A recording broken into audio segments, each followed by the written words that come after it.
विष्णु गुरुदेव महेश्वर गुरु साक्षात परम ब्रह्म तस्मै श्री गुरुवे नमः। और गुरुओं के गुरु के बड़े हनुमान जी मंदिर से स्वयं गुरु जी पधारे हैं। आपका बहुत बहुत स्वागत है तिलक पत्रिका में, इस यज्ञशाला में, इस महायज्ञ में। धन्यवाद। तो सबसे पहले आपके अपने भाव, जब यज्ञशाला में आपने प्रवेश किया और अंदर जो पूजा, जो प्रार्थना, जो होम हो रहा है वो देखा तो आपको लगा कैसा? आज तक तो हम लोग जो है शास्त्रों में पढ़ते थे, वेद में पढ़ते थे, रामायण में पढ़ते थे, पुराणों में पढ़ते थे कि इस विधि विधान से ऐसे वशिष्ठ ने हवन कराया, यज्ञ कराया, विश्वामित्र ने यज्ञ कराया, याज्ञवल्क्य जी ने यज्ञ कराया, ऋषियों ने जो महायज्ञ कराया था वो पढ़ने को मिलता था, आज साक्षात देखने को मिल रहा है। तो आपने पूरी सब यज्ञशाला के बारे में आपने सारी जानकारी आपने सुनी होगी। ये इसे कह रहे हैं कलयुग का पहला महायज्ञ है। क्या बातें हैं जो इसको अलग बनाती हैं दूसरे अन्य यज्ञों से? ये राम जन्मभूमि का इतने दिनों का आंदोलन, हमारे राम भक्तों ने इतने जो है शहादत दे दी, अपने जीवन को आहुति दे दी रामलला के लिए। उसके बाद राम जी का जब प्राण प्रतिष्ठा हुआ, भव्य दिव्य मंदिर बना, तो यह यज्ञ विश्व कल्याणार्थ है। जो हमारे राम जन्मभूमि के लिए बलिदान दिए हैं उनके भी आत्मा के शांति के लिए। और आज देख रहे हैं आप, यूक्रेन में युद्ध हो रहा है, किसी देश में आपस में ही लड़ रहे हैं, तो विश्व में शांति हो, इसलिए ये महायज्ञ जो है कलयुग का प्रथम महायज्ञ है।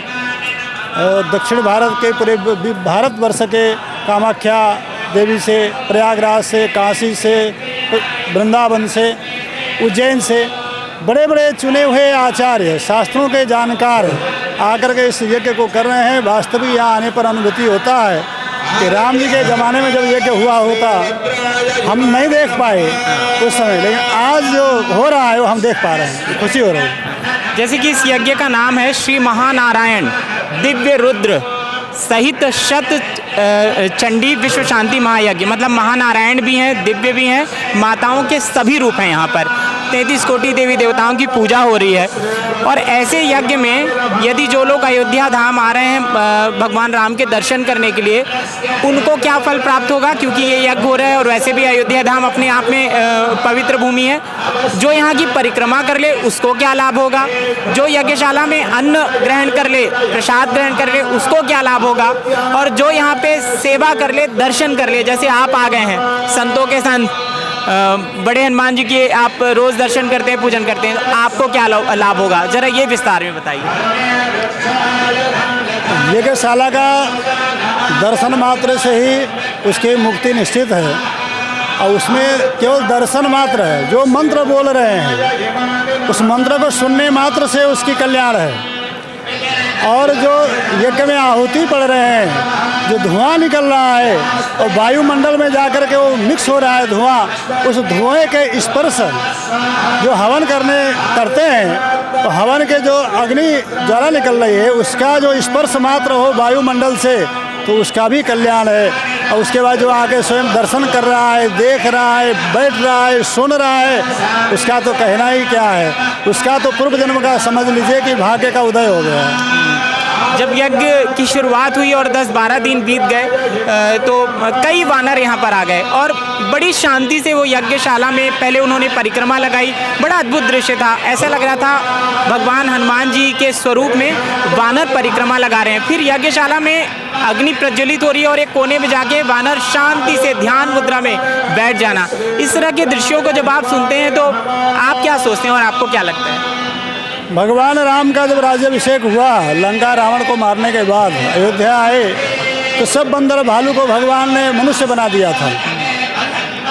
जो सेनाएं आए थे देखने में ठीक नहीं थे, उतावलापन था, थे तो देवता के रूप में ही। जब देवता परेशान होकर के ब्रह्मा जी के पास गए तो उन्होंने कहा कि जाओ भगवान की सेवा में, कोई बंदर बनो, कोई भालू बनो, कोई ऋषि बनो, कोई पुष्प बनो, कोई पेड़ बनो। तो सारे देवता अपने अपने अवतार को, अपने अपने रूप को छोड़ करके अवतार लिए। तो इसी तरह से जब देखा कि महानारायण, महालक्ष्मी, महाशिव का यज्ञ हो रहा है, हो सकता है भोलेनाथ स्वयं बानर के रूप में आ गए हों और यज्ञ का हिस्सा में भागीदारी ले रहे हों। तो वास्तविक जब भोलेनाथ लंका में जा सकते हैं राम की सहायता करने के लिए बंदर रूप बन करके। बानर भय हनुमान, शंकर ते बानर भय हनुमान, शंकर जी स्वयं बंदर बन करके आए थे। तो यहाँ भी यज्ञशाला में भगवान नारायण के यज्ञशाला में भागीदारी लेने के लिए, हिस्सा लेने के लिए, अपने को धन्य करने आज देवता स्वयं उतर के आए हैं। कोई बंदर के रूप में आया है, कोई ऋषि के रूप में आया है, कोई आचार्य के रूप में आया है, कोई आपके रूप में आया है। नहीं, हम लोग तो अयोध्या में धन्य हो गए। अयोध्या ऐसे पवित्र भूमि है और उसमें भी आज मुझे सौभाग्य मिला यहाँ आने का और आपके चैनलों के माध्यम से कुछ बातें करने का, तो मैं धन्य हुआ ही। जो लोग अभी तक इस यज्ञशाला में दर्शन नहीं कर पाए हैं, चाहे वो अयोध्या वासी हों, चाहे अयोध्या में दर्शन करने आ रहे हों, आ चुके हों, उनको आप क्या कहेंगे? मेरा सबसे निवेदन है कि ऐसे महायज्ञ में, कलयुग का ये प्रथम यज्ञ, इतने आचार्यों के द्वारा यज्ञ हो रहा है, तो अयोध्या वासी ही नहीं पूरे भारतवासी को आना चाहिए। मैं सभी भक्तों को स्वागत निमंत्रण देना चाहता हूँ कि इस महायज्ञ में आगे परिक्रमा करें, दर्शन करें, लाभ लें। ऐसा बार बार जीवन में मिलता नहीं है। हम लोगों का सौभाग्य है कि ऐसा यज्ञ अयोध्या में हो रहा है। अंतिम 2 सवाल। एक तो आपने बहुत सुंदर तिलक लगाया है उर्दूपूर्ण, बहुत बहुत अच्छे से, बहुत सुंदर लग रहे हैं आप उस तिलक में। एक तो तिलक का महत्व क्या है और उर्दूपूर्ण का खास तौर से जो आपने लगाया है उस तिलक के बारे में बताइए। हम लोग वैष्णव परंपरा के हैं, सभ्य परंपरा के ऐसे लगाते हैं त्रिपुंड, हम लोग उर्दपुंड लगाते हैं। और ये राम और लक्ष्मण और सीता का ये परिचय है। नीचे सिंहासन होता है, वहाँ हनुमान जी हैं, राम दरबार है। राम दरबार है। एक तरफ राम जी हैं, एक तरफ लक्ष्मण जी हैं, बीच में श्री बने सीता जी। तो राम दरबार अगर धारण करना है अपने मस्तक पे तो उसको सजा के करना चाहिए। सजा के करना चाहिए। और आपका चैनल भी तिलक है, तो तिलक पे आपने पूछा, देखिए स्वरूप का बहुत बड़ा महत्व है। अगर हमने भगवान का स्वरूप लगा रखा है, आपने कहने में तो अच्छा नहीं लगता है। 2 तरह के घर में लोग कुत्ते को पालते हैं। जिसके घर में कुत्ता पालते हैं उसे गले में पट्टा लगता है, उसको कहते हैं पालतू, और जो रोड में घूमते हैं उसको कहते हैं फालतू। तो हम लोग राम जी के पालतू है और इसलिए राम जी का चिन्ह लगा के चलना चाहिए, इससे दोष भी नहीं लगता है। क्या बात है। जाते आते बड़े हनुमान जी का महात्म्य, मतलब उनकी महिमा बताते हुए जाएं। हनुमान जी का महिमा तो कहना ही कठिन है। जब लंका में हनुमान जी खोजने गए माँ जानकी का पता लगाने, तो बहुत खोजा, मंदिर मंदिर प्रति कर सोधा, देखे जहाँ तक अगणित जोधा, लेकिन माँ जानकी का पता नहीं लगा पाए। हनुमान जैसे ज्ञानी युवा, तो उन्होंने सोचा कि सब ढूंढ लिया, मैं माँ को नहीं ढूंढ पाया, अब मैं वापस जाता हूँ तो सुग्रीव मुझे मारेगा। सुग्रीव ने कहा था जो पता लगा के नहीं आएगा उसकी मृत्यु मेरे हाथ से होगा। तो हनुमान जी महाराज ने सोचा कि मैं लौट के जाऊंगा तो मुझे भी मारेंगे और अंगद को भी मारेंगे, जो सारे बंदर भालू को मार देंगे। तो राम जी सोचेंगे कि मेरी पत्नी के लिए सारे ये बिना अन्याय के ही मेरे सारे बंदर भालू मर रहे हैं, तो राम जी भी शरीर को छोड़ देंगे, उनके बिना लक्ष्मण भी नहीं रहेंगे।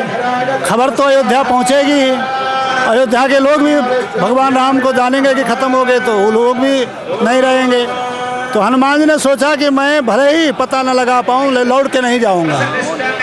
जो जिस स्थिति में उस स्थिति में जिंदा तो रहेगा।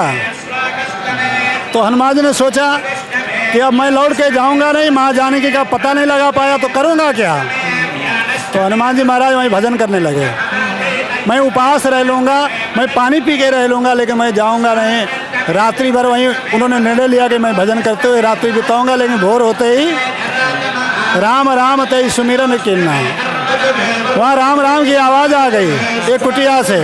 देखा कुटिया को जब भोर होने लगा तो राम नाम अंकित गृह शोभा बरनी न जाई, नव तुलसी का वृंद तहाँ देखी हर्ष कपिराई।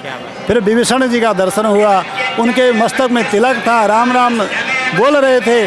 फिर परिचय हुआ, तो हनुमान जी का वो चरित्र है।